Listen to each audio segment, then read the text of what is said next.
So let's go back to the history of Tom. Number one, dairy intolerance at a young age. Number two, regular drugs, antibiotics. He was also vaccinated. Vaccination is known also to have a fairly damaging effect on the gut flora. Let's have a look. He's developing along. The mother notices that he goes to the bathroom quite a lot. In fact, she notices that he has diarrhea quite a bit. 5, 6, 7 years of age. Often his little underpants are soiled. But the little boy's embarrassed to tell his mother, so he puts up with it for quite a long time.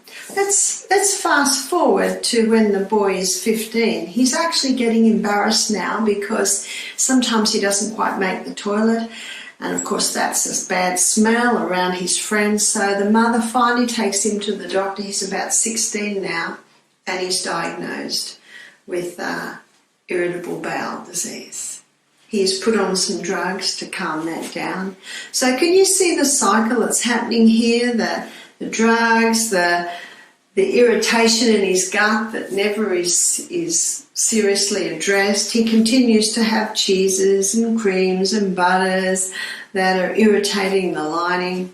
So when he came to me, this condition was very well established. He now had been told he had an autoimmune disease. His body was starting to attack itself.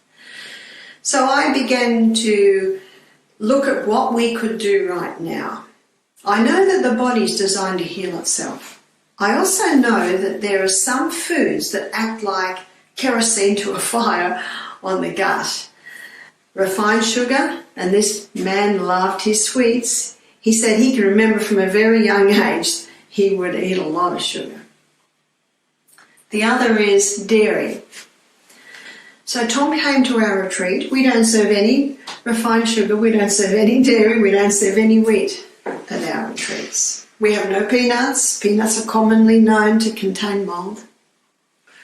We also find that about 30% of our guests cannot handle oats. So also oats are out. But what's interesting, in every herb, God puts specific actives for different parts of the body. And there are a few herbs that directly coat, soothe and heal the lining of the gastrointestinal tract. One is aloe vera.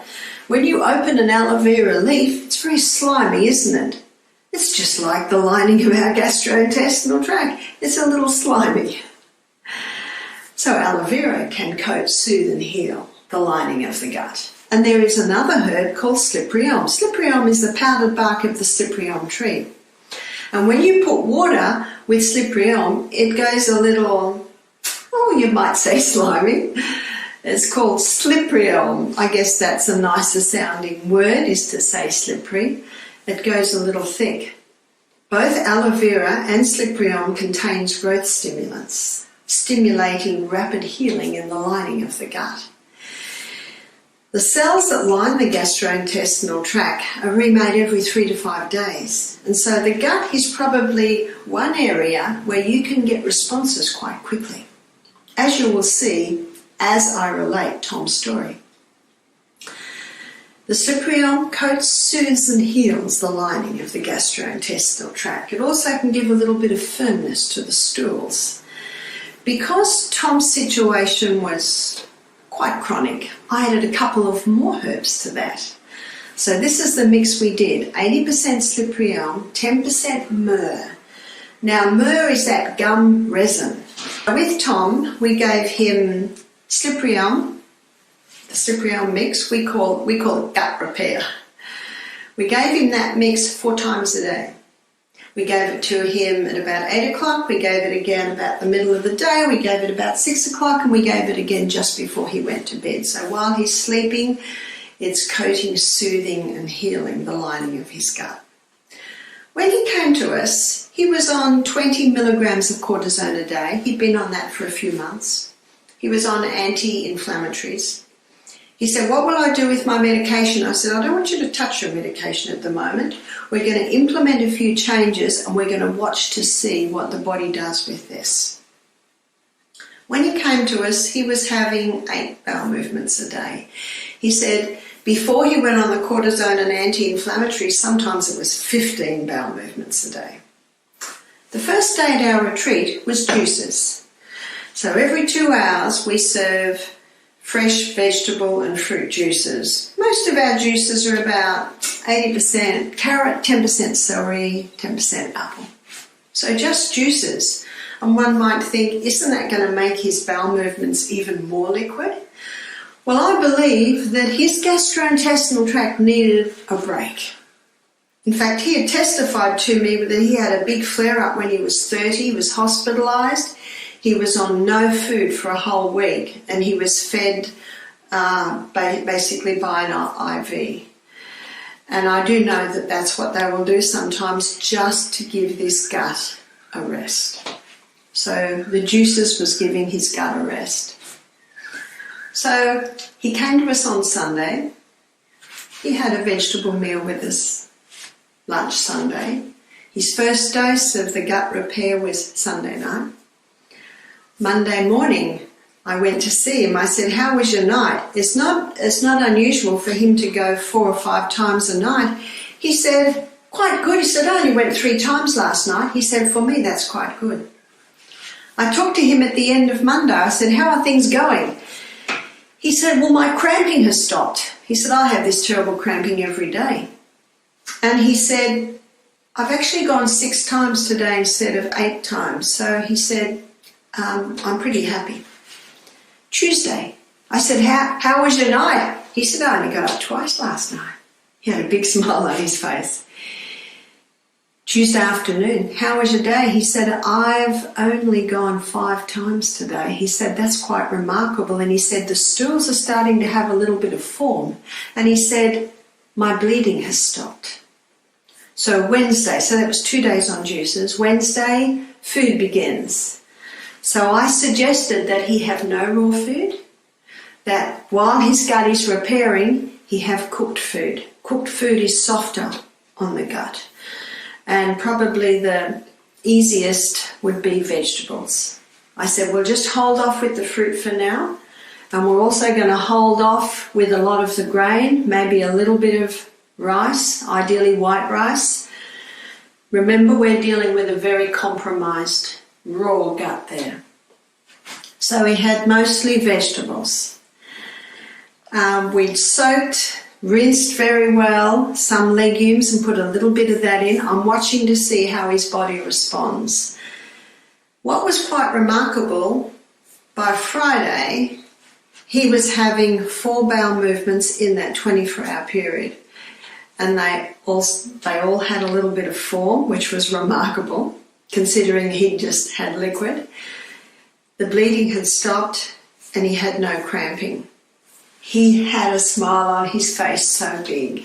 He was carrying around a jar. I said, "What's the jar?" He said, "Gut repair." He said, "This is my gold."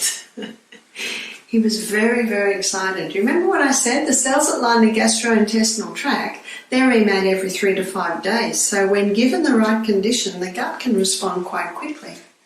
In fact, it responds very quickly. Now, Tom's not healed. He's not healed yet at this point. So Friday, when we heard that the stools had a bit more form, no bleeding, no cramping, I said to him, "How do you feel about stopping your anti-inflammatories?" He was going to be here for another week. He said, "I'm interested." Can you see when we start to consider this? We consider it when we watch that the body is responding. He stopped his anti-inflammatories and it made no difference. He still went on Saturday and Sunday 4 times a day. Now, if he had gone back to going 8 times a day, would he go back on the anti-inflammatories? Well, he's got a choice. Because his body hasn't had it for 24 hours, he could go back on half dose. But there is another option, which is the option I would advise. I said, "I have no authority over your medication, only you and your doctor have. I can tell you what I would do. But if he'd started 8 times a day, I would have just started to take the gut repair, remember the slippery on golden seal and myrrh, take it every 2 hours. And what I have found is that will slow it down. Can you see I'm also teaching him?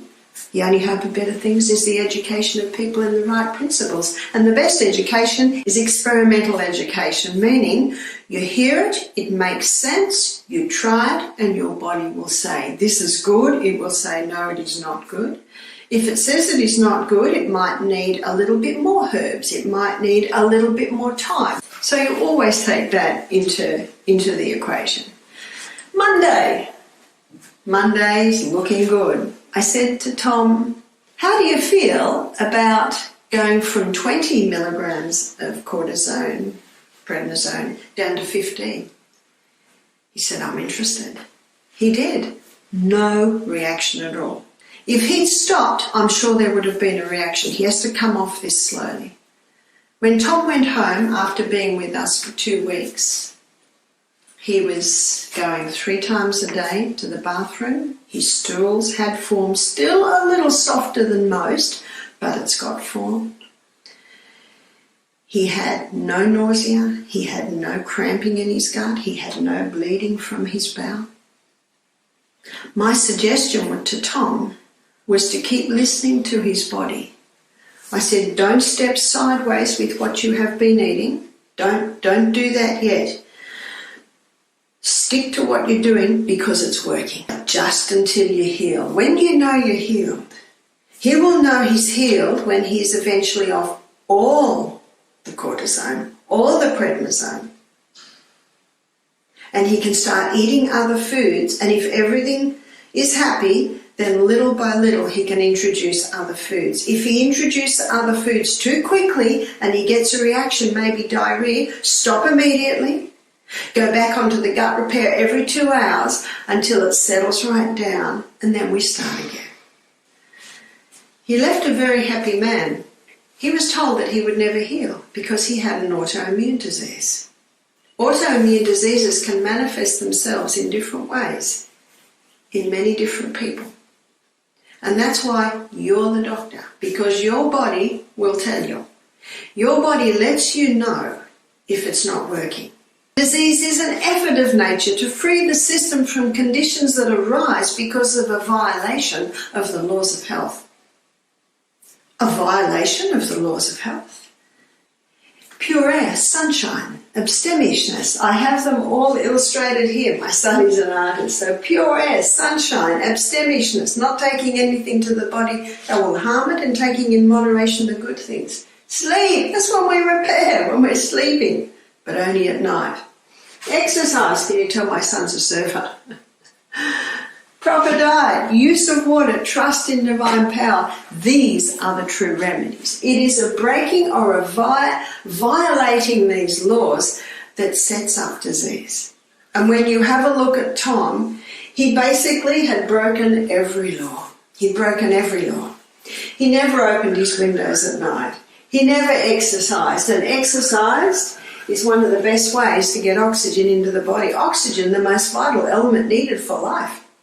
We're going to go inside to suggest we've got 8 mercies here. By the mercies of God, that you present your bodies living sacrifices, holy and acceptable to God, which is your reasonable service.